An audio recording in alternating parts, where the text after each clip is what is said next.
Welcome back to Long Distance Worklife, where we help you lead, work, and thrive in remote and hybrid teams. I'm Marissa Eikenberry, a fellow remote worker, and joining me is my co-host and remote work expert, Wayne Turmel. That would be me. Hi. Today, we're going to be talking about performance reviews and how to do them well on remote teams. So we're getting toward the end of the year at the time of this recording, which leads a lot of people to wonder, how do we successfully do this remotely? And so I wanted to start off with, how can a manager give feedback on performance when they can't really see their team members doing it or even how they're doing it? Okay, so I am going to do something I don't think I've done on this show before, and that is shamelessly plug the Long Distance Leader Rules for Remarkable Remote Leadership. And the reason I say that is number one rule is think leadership first, location second. And what that means essentially is do all the stuff you're supposed to do as a manager, and the fact that it's remote becomes secondary. I mean, there are some things you need to adjust, but essentially, if you are doing the things you should be doing, then the fact that you're remote is a detail and a tweak, not a totally different animal. And nowhere does this apply more than performance management and reviews. So if you are going to give feedback, and if you are a manager, you had jolly well better. Yeah, we're hoping you do that. The differences are not that great. You should do it frequently. You should be specific. You should offer alternatives. You should shut up and listen. Yep, all that stuff still needs to happen. What is essentially different when you're leading remotely is that the way you set up the performance expectations leads to whether or not it is simple and easy to do the evaluations. Okay. So that if your goals are clear, if you have done SMART goals, if you have good metrics in place, if you've had check-ins along the way built into the system, and you have been monitoring and discussing as you go throughout the year, it shouldn't be that radically different. That makes sense. That being said, it usually is. Right. And it usually is. The remote factor does get into it. There are a couple of things about working remote that make performance evaluations inherently trickier. One is that there is a tendency when you have the ongoing conversations throughout the year to focus on tasks and be very transactional and not have the conversation about the longer term goals. So you do all this goal setting up front in January, and then the evaluation comes along, and now you want to talk goals. And it's far too late to do anything about it. So that is something that is inherent. As you have those conversations throughout the year, you need to make sure that you are addressing those things that are not burning fires right in front of you. Right. The other thing about performance evaluations is that we just generally don't do them very well. And here's how you know. Okay. Remote or in place. If you, as the employee, are getting way unexpected news, good or bad, your manager has messed up. Yeah, you should know way ahead of time. If, as a manager, you are dreading this performance evaluation because you have to tell somebody something they don't want to hear, you have messed up, because nothing that comes in the performance evaluation should be a surprise. Right. It really should just be checking in on what's been going on throughout the entire year. And I really, really, really want to make the point that we are talking strictly here about performance evaluations. Conversations about raises, conversations about compensation, conversations about other next year's goals should be separate conversations from the performance review. Okay. So why is that? Interchanged. Well, while they're kind of interchanged, here's the deal. I'm sitting down with you, I'm having your performance review, and every piece of good news, your brain goes, aha, I'm getting a raise. And every Okay. piece of bad news goes, crap, there goes my bonus. And Fair. and you are not focusing on what is important, which is the performance conversation. Gotcha. Hence why it should be a separate conversation. Okay, that makes sense. And very often your manager has no control over the compensation piece. Right. Right? I can give you the greatest evaluation in the world, but if the company says you're going to get 2.5% and like it, Mm-hmm. Yeah, then that's what it is. that's going to impact the performance conversation. So performance evaluations are a separate thing.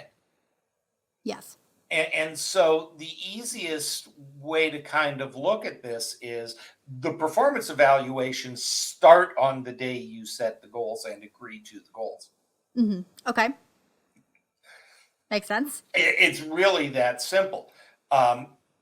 We actually changed the name of one of our courses. We used to have a course at Remote Leadership Institute called Goal Setting and Accountability.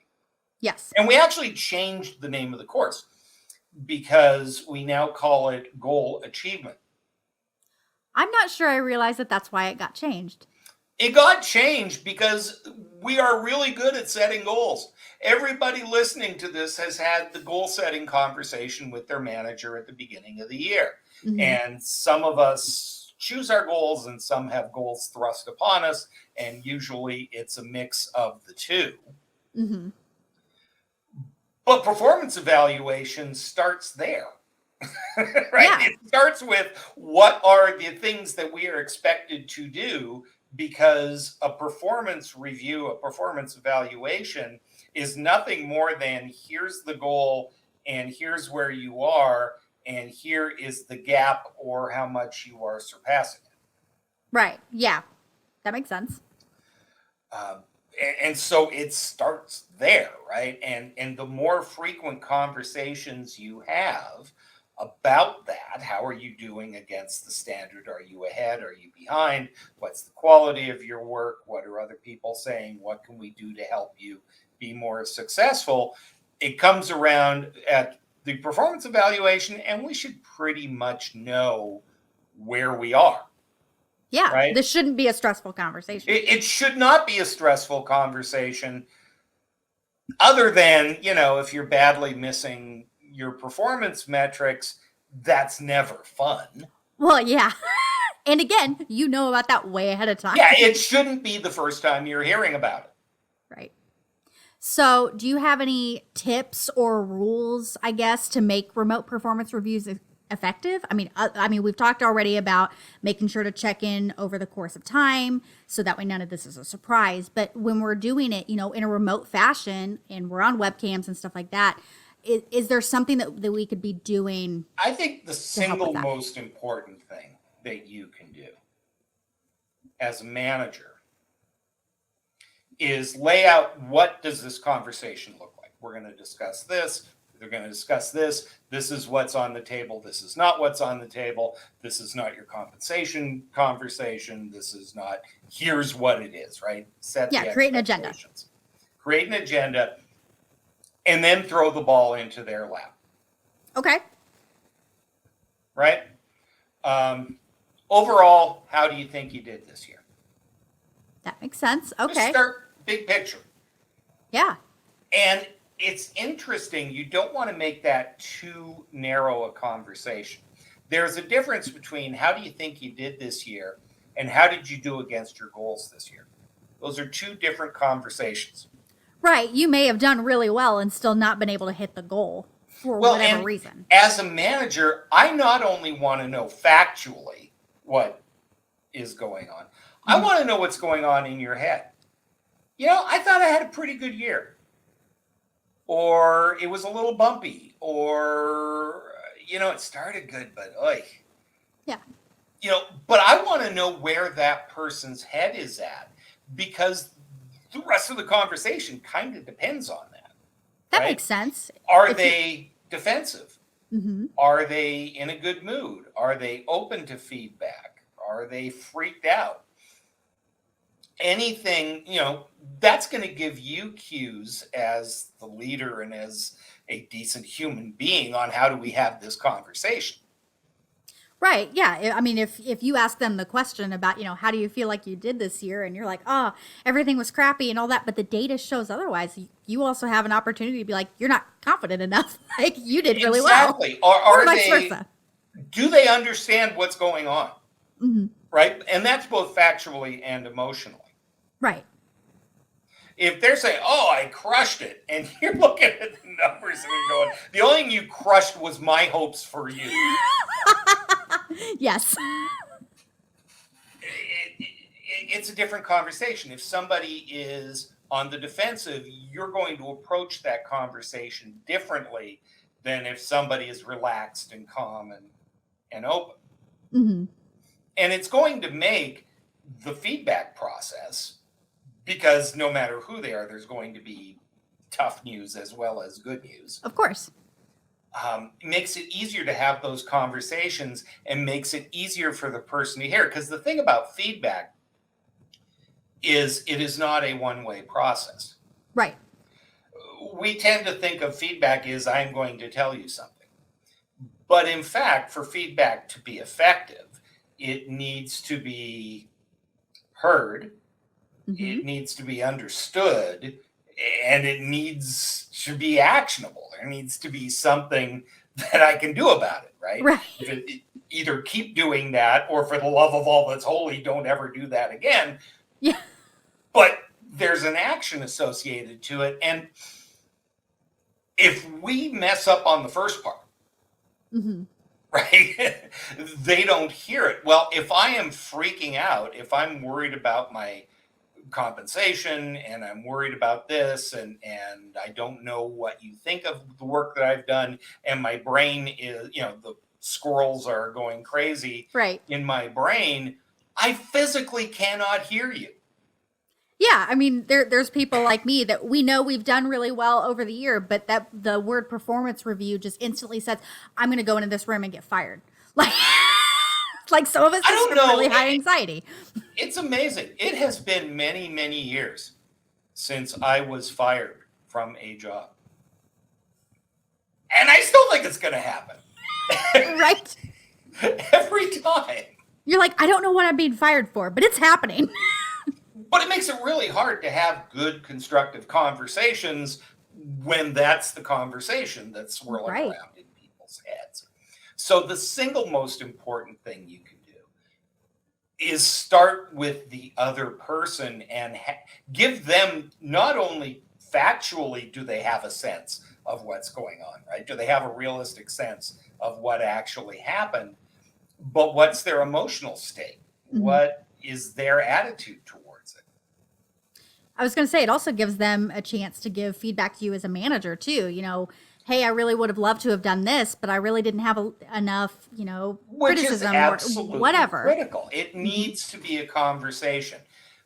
And a lot of managers mean well, and particularly when they're doing this remotely. These are tough conversations to have remotely. You need to have them as richly as you can. So if you can't be face-to-face, at the very least be on camera together. Mm-hmm. Yeah, so you can read body language and all that kind of stuff. Right, and they should know they're going to be on camera. Yes. Right? Nothing that happens in a formal performance review conversation should be a surprise. Both parties should know exactly what to expect going into it. Yeah. Yes, that makes sense. This was a great conversation. Thank you so much for answering this. Is there anything else that we left out that you wish I would have asked? I don't know that I've left anything out. And good heavens, time flew by on this one.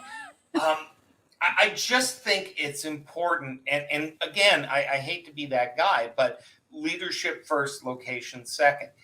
If you think about what should happen, and this is true of everything we do in our lives. If we stop and think about what should happen, there's a better chance that it will happen that way. Yeah, the simplest things are the hardest part, right? Our pants, and we don't prepare for it, and we don't think about it. there's a pretty good chance it ain't going to go the way you want. Right. Yeah, absolutely. So, to our listeners, thank you so much for listening to the Long Distance Work Life. For show notes, transcripts, and other resources, make sure to visit longdistanceworklife.com. If you haven't yet, subscribe to the podcast so you won't miss any future episodes. And while you're there, be sure to like and review. That helps our show reach more teammates and leaders just like you. Feel free to contact us via email or LinkedIn with the links in our show notes. Let us know you listened to this episode or even suggest a topic for Wayne and I to tackle in a future episode. We'd love to hear from you. Lastly, if you'd like to gain greater confidence with your virtual team, sign up for Demystifying Remote Leadership video series at longdistanceworklife.com/video. Thanks for joining us. And as Wayne likes to say, don't let the weasels get you down.